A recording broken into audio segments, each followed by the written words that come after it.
Boa noite, meus irmãos, sejamos todos bem-vindos, que Jesus nos abençoe a todos nesse ambiente. Nós vamos dar início agora à nossa reunião de estudos e assistência espiritual através do passe magnético e para harmonizar nosso ambiente, vamos convidar o jovem Tiago para ler a nossa página. Livro Convites da Vida, de Edivaldo Pereira Franco, por Joana de Ângeles. Convite ao dever. Como diretriz de segurança, qual dínamo propulsor do progresso, semelhante à resistência contra os desequilíbrios, o dever se encontra esculpido como fator preponderante em todo ser que pensa. Desnaturá-lo ao suborno da ilusão, conspurcá-lo face a injunções constritórias, desconsiderá-lo ao império da anarquia, é descer psiquicamente aos subníveis da humanização. Desertam homens porque lhes faltam os implementos da coragem. Estimulados, dizem, pela preponderância da perturbação que graça generalizada. Angustiam-se outros, descoroçoados ante a vitória do desvalor e da astúcia, contemplando os insucessos contínuos da honra e da honestidade. Esmorecem os menos temperados na forja da fé, porque fatores negativos da distrofia social se sobrepõem aos lídimos esforços da abnegação. Equívocos, porém, não constituem regra, sempre são exceções às normas, da mesma forma que as sombras não podem construir realidades, graças à própria essência de que se vitalizam. O dever, inerente a todos os homens, é manifestação da divina lei, consubstanciando os objetivos da vida inteligente na Terra. O homem que cumpre o seu dever ama a Deus mais do que as criaturas e ama as criaturas mais do que a si mesmo. Mesmo que na aparência esteja no lado errado, desincumbindo-te dos deveres que te dizem respeito, não te aflijas. Consciência é presença de que ninguém conseguirá despojar-se. Não importa que os outros desconheçam os erros que hajas cometido ou as ações nobres praticadas. O essencial é que o saibas. O engano passa, mas o dever retamente exercido fica. A bruma se dilui, enquanto permanecem a claridade e o sol como estados naturais da vida. Descontrai-te, portanto, e atende aos teus deveres morais, atuante na comunidade em que vives, com a alegria do semeador que antevê na semente submissa a glória do campo coroado de novos e abundantes grãos. Após a leitura de nossa página de pensamentos harmonizados, vamos fazer a nossa prece. Deus, Pai misericordioso, Jesus amigo e mestre de todos os momentos, rogamos nesse instante a Tua presença através dos bons espíritos, para que, sustentados pelo Teu amor, possamos adquirir a sabedoria, mas também a coragem necessárias para sanar as nossas dificuldades, tanto físicas como morais. Pedimos também que a Tua misericórdia possa alcançar aqueles companheiros que não estão presentes, mas que estão em nossos corações. Rogamos, Senhor, o Teu amparo para todos que sofrem, nas ruas, nos hospitais, nos presídios, nas guerras, enfim, Senhor, que a Tua misericórdia seja luz no caminho daqueles que sofrem. Pedimos o amparo para a nossa equipe de trabalho e inspiração, a nossa companheira Márcia, que nos trará a palavra de hoje. E certos, Senhor, de que cada um receberá segundo as suas necessidades, te pedimos a permissão para iniciar a nossa reunião desta noite, dizendo graças a Deus e graças a Ti, Jesus, que assim seja. Após a nossa prece, vamos convidar a nossa irmã Márcia Matos, que nos falará sobre o tema Dai a César o que é de César. Esse tema está contido em O Evangelho segundo o Espiritismo, no capítulo 11, itens 5 a 7. Que Jesus possa ampará-la nessa tarefa. Boa noite, queridos amigos. Que Jesus possa amparar todos nós que aqui estamos reunidos para mais um estudo nessa noite. Que Isaac Lima e os mentores espirituais da casa, os nossos mentores espirituais, estejam conosco, nos dando a orientação e a intuição necessária para que possamos, assim, conseguirmos atingir o nosso objetivo desta noite, que é refletir sobre o tema Dai a César o que é de César, que está no capítulo 11, Amar o próximo como a si mesmo. Então, para iniciarmos, né, esse capítulo, ele fala justamente do maior mandamento. Né? Primeiro, ele começa falando que qual é o maior mandamento, né? É amar a Deus sobre todas as coisas e ao próximo como a si mesmo. E os fariseus, né, sempre estavam, de alguma forma, tentando colocar, né, Jesus em dificuldades, né, em situações em que ele tivesse que se colocar contra, né, os princípios básicos da época. E como Jesus era uma pessoa, né, que ele ia de encontro a pessoas que estavam em situação de inferioridade, da mulher, da escravidão, do arbítrio da autoridade, né, ele sempre estava protegendo, não protegendo, né, auxiliando e defendendo, né, o direito dessas pessoas mais atingidas, né, até hoje pela sociedade, pela organização em que nós habitamos. E não é diferente. Então, ele no início desse capítulo, os fariseus começam a questionar justamente isso, né, e Jesus fala do amor ao próximo como a nós mesmos, porque eles queriam que Jesus se contradissesse quanto aos mandamentos de Moisés, né, trazido por Moisés, e aí eles, não satisfeitos, eles pegam e começam a perguntar, né, a Jesus sobre essa parte que eu vou ler aqui do Evangelho, que é o item 5, que ele diz assim: Então os fariseus, retirando-se, decidiram surpreendê-lo em suas falas.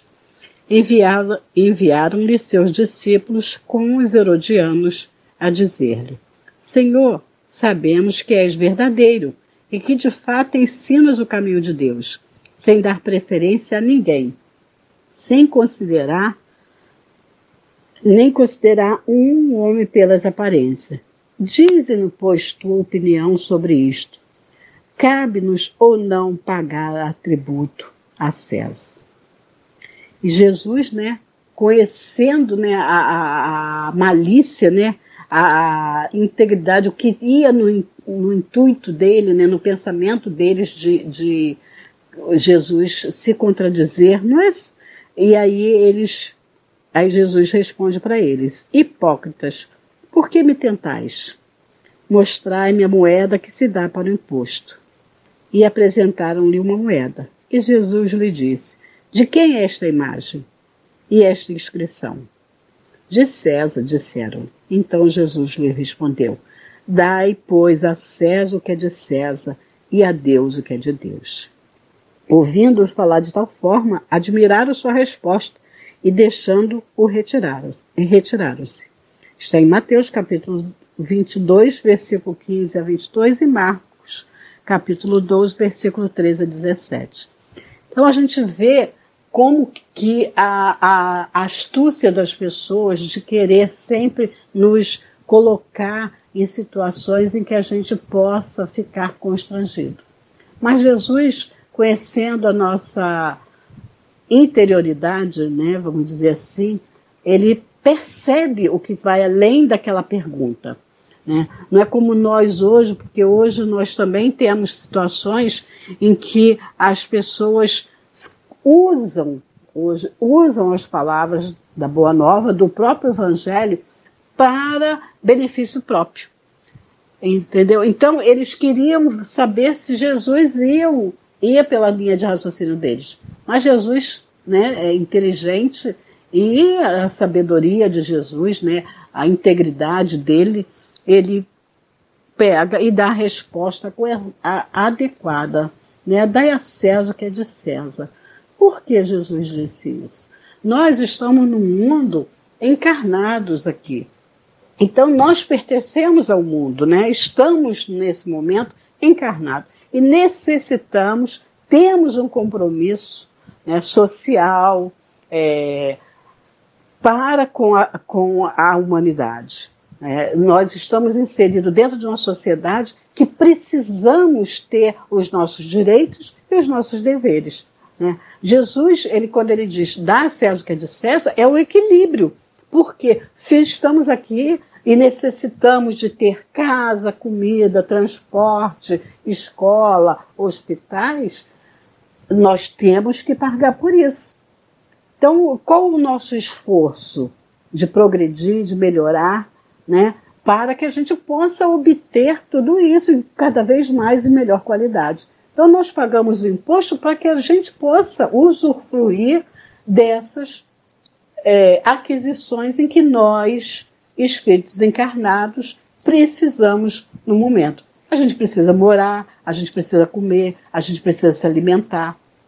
Né? Então, nós temos que pagar imposto, independente, aí, abusivo ou não, mas a gente precisa fazer jus àquilo a qual nós estamos dentro dessa sociedade, necessitamos contribuir para o avanço, para o progresso, para com aqueles que não têm, né, tem menos do que a gente, então a gente possa auxiliar aqueles nossos irmãos que estão na nossa retaguarda, que necessitam do nosso auxílio, do nosso amparo. Então, esse sacrifício é muito, muito importante, né? Não é um sacrifício, é uma doação que a gente faz, uma contribuição para que a gente possa usufruir das coisas terrenas. Então, a gente está dentro do mundo terreno, a gente tem que ter a necessidade, nós temos a necessidade de termos essas coisas materiais. Então, aí Jesus diz, aí é o equilíbrio, dar a César o que é de César, mas a Deus o que é de Deus. Nisso, Jesus está mostrando que nós temos o quê? Direitos e deveres. Nós temos direitos de termos as coisas, mas nós temos deveres para cumprir. E aí, para refletir, a gente fica assim, quais são os nossos deveres? O que é dever? E o dever é um conjunto das prescrições da lei moral. É uma regra pela qual o homem deve concluir-se nas relações com os seus semelhantes e com o universo inteiro. Então, esse é o dever. Esse é o nosso dever. Né? Da gente conduzir as nossas relações com os nossos semelhantes e com o universo a qual nós estamos habitando. Esse é o nosso dever. Agora, como que a gente faz isso? E aí ele diz, o dever não é idêntico para todos, porque varia segundo nossa condição e saber. Quanto mais nos elevamos, tanto mais aos nossos olhos ele adquire grandeza, majestade, extensão.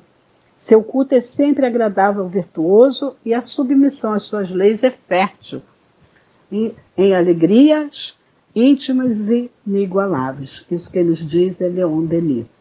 Então a gente vê que o dever que nós temos, né, de contribuir com os impostos é para que a gente possa termos um bem, o bem material, e quando a gente tem esse bem material, com certeza a gente vai ter também o nosso bem físico, espiritual, mental, porque tudo está correlacionado.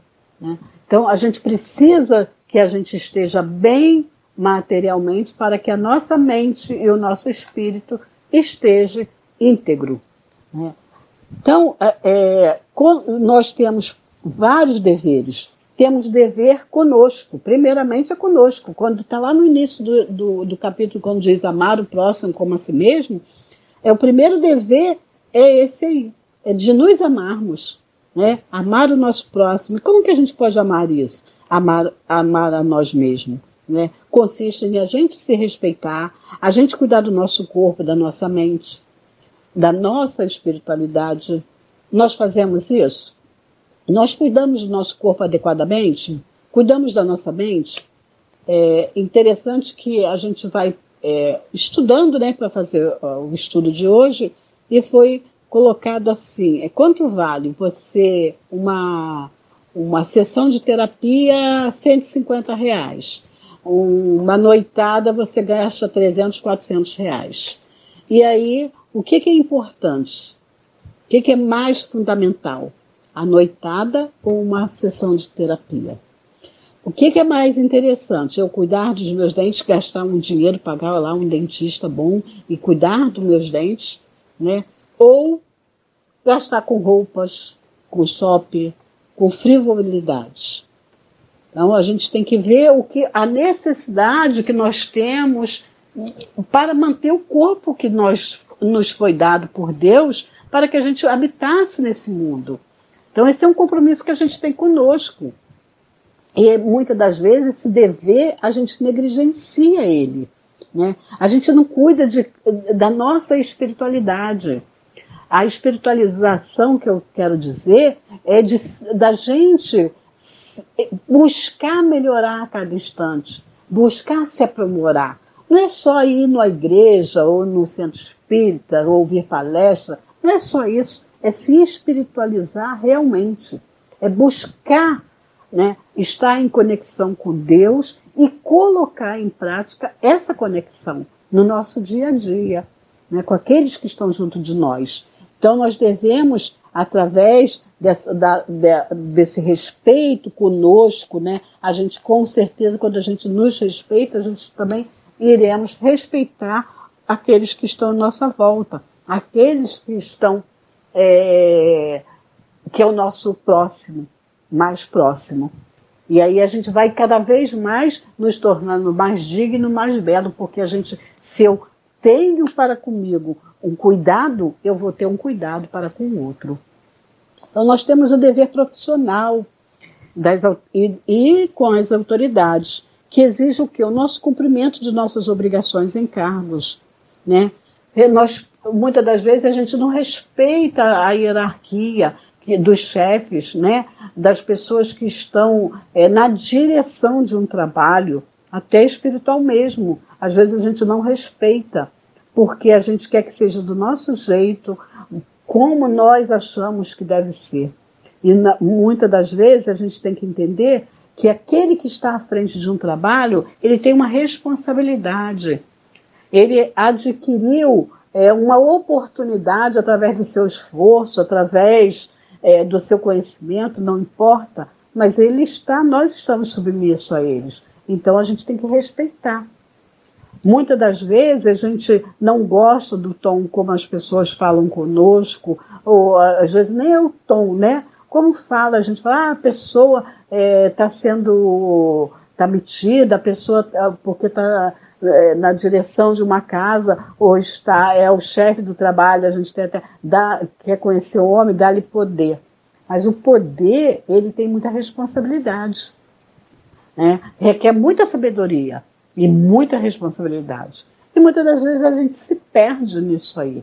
Mas por quê? Porque nós não temos ainda o senso de justiça, o senso de amor ao próximo e o cuidado com o outro. Então, a gente vai adquirindo isso conforme a gente vai amadurecendo espiritualmente, né? Conquistando isso. Mas nós temos o quê? O dever de cumprir com as nossas obrigações, com nossos encargos. Se eu me comprometi com o trabalho, qualquer trabalho que seja, né? Não importa, seja o mais simples ao mais elevado. Se eu estou comprometida com ele, eu tenho a responsabilidade de arcar com o meu compromisso. E nós temos o dever social da sociedade, que nos convida a nós nos relacionarmos com os outros, a trabalhar pelo próximo, a servir o nosso país, a humanidade. Então, nós não estamos aqui só para nosso aprimoramento físico e espiritual. Nós estamos aqui para aprimoramento da sociedade, do todo. Como eu estava falando, a gente não somos indivíduos, mas vivemos dentro de uma coletividade. E nessa coletividade nós somos responsáveis pelo progresso, pela harmonização, pela harmonia, né?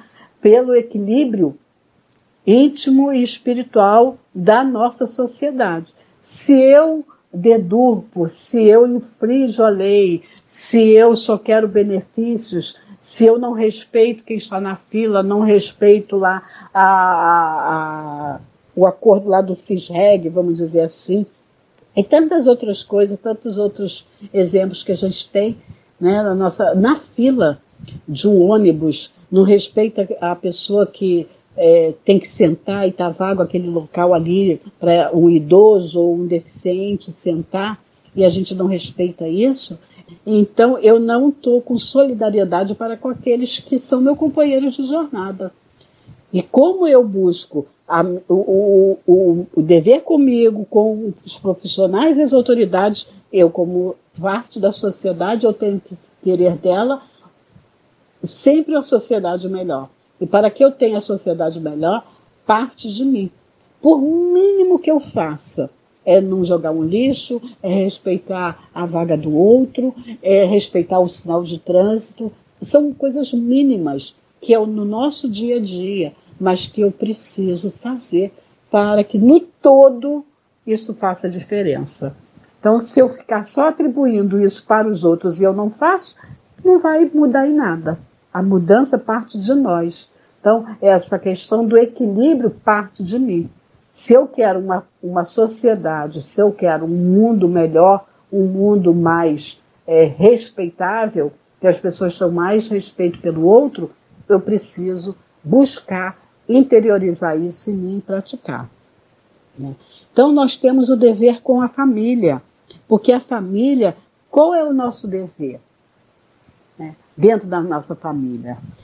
Do perdão, porque a gente está inserido dentro da família para a reconciliação, para exercitarmos a tolerância, o perdão, né? Estar ali buscando cada um de nós nos aprimorizarmos, aprender com o outro.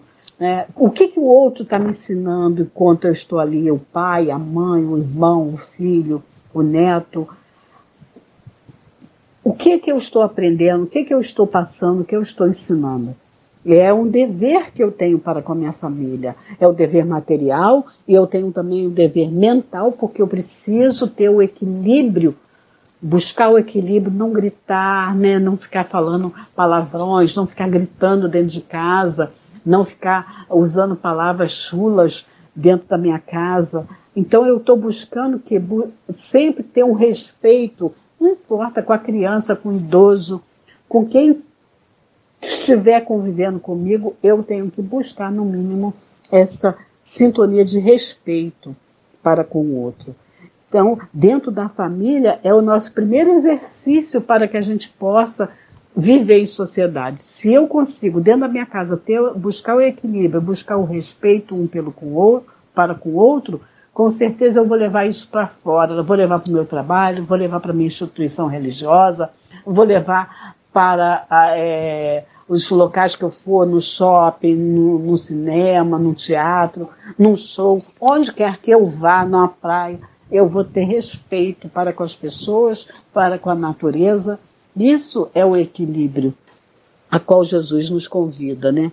E aí quando ele diz, né, dai a César o que é de César, e a Deus o que é de Deus, qual é o nosso dever para com Deus? Será que eu estou contribuindo, vou dizer, pagando, entre aspas, o meu tributo a Deus? Porque o dever para com Deus não tem limite. Nós sempre podemos ampliar e melhorar, porque Ele deu a vida para a gente, né? Ele nos supre de tudo. Então, qual o mínimo que eu posso fazer para agradar a Deus? Então, quando ele diz, dá a César o que é de César, a Deus o que é de Deus, dai a César o que é do mundo. O que eu posso fazer pelo mundo que eu estou habitando no momento é o meu dever, é a minha obrigação. Agora, eu também tenho um compromisso com Deus. E qual é o meu tributo a Deus? É o respeito, o amor ao próximo, né? É honrar a Deus, Eu tenho realmente contribuído para saldar esses tributos com Deus? Eu honro meu pai, a minha mãe, os idosos, a criança, o jovem, o ser humano, eu honro o outro. Eu sou honesto, pois honestidade é a essência moral do homem. Eu sou honesto. Eu não tento, de alguma maneira, dar um jeitinho, burlar uma lei. Eu tenho tratado o meu próximo como eu gosto de ser tratada? Porque isso é muito importante. Eu tenho que fazer o outro aquilo que eu gostaria que fizesse comigo. Eu tenho tentado me aperfeiçoar? Eu tenho praticado perdão? Quanto tenho dado do meu tempo, da minha atenção às coisas realmente importantes? Quanto eu tenho dado de interiorização, de aperfeiçoamento moral e espiritual, de tolerância para com o outro, de compreensão, de me colocar no lugar do outro, buscar entender o que o outro passa, se colocar realmente no lugar do outro. Eu tenho buscado me espiritualizar. Isso é muito importante. Eu tenho me amado. Busco amar o meu próximo. Porque é muito lindo a gente falar, amar a Deus sobre todas as coisas, é o próximo como a si mesmo. Mas eu estou fazendo isso? Eu estou buscando isso? E aí a gente para refletir e a gente vai lá no último capítulo último parágrafo do capítulo 11, quando Kardec nos diz assim: amar ao próximo como a si mesmo e fazer aos outros o que nós queríamos que os outros nos fizessem. Essa é a expressão mais completa da caridade, pois resume todos os deveres para com o próximo e para conosco. Olha bem, então a gente tem que refletir nessas coisas, não é ficar pensando, dai César o que é de César, só as coisas materiais. Mas ele complementou, e a Deus o que é de Deus. A gente se prende à primeira parte e esquece o restante da frase. O que importa realmente é qual a minha contribuição que eu estou dando, qual o meu tributo que eu estou dando a Deus. Como eu estou fazendo isso? Qual o meu melhor? O que eu tenho dado de melhor para Deus? Primeiramente, eu tenho que fazer comigo, com o meu próximo, para poder agradar a Deus. Né? E aí, a gente, para refletir, Kardec nos dá uma recomendação que ele nos diz assim: Jesus, esse princípio de amar a Deus sobre todas as coisas, ao próximo como a si mesmo, ele nos diz assim: esse princípio é consequente daquele segundo, o qual devemos proceder para com os outros, como queiramos que os outros procedam conosco. Ele condena todo prejuízo moral e material que se possa causar ao outrem, toda postergação de seus interesses. Prescreve o respeito aos direitos de cada um, como cada um deseja que se respeite os seus.